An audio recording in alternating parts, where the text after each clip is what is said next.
korna, klakson.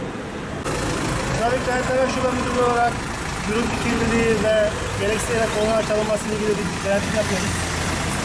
Korna motorlu taşıtlarda sürücüleri ve yayaları ikaz amaçlı kullanılan bir yaparız, ayarlar, konuşuruz, ona göre yaparsınız. Beyaz halk otobüsü gereksiz korna. İçine binek. Trafik Denetleme Şube Müdürlüğü olarak gürültü ve gereksiz yere korna çalınması ile ilgili denetim yapıyoruz. Korna, toplu taşıma araçlarında ya da motorlu taşıtlarda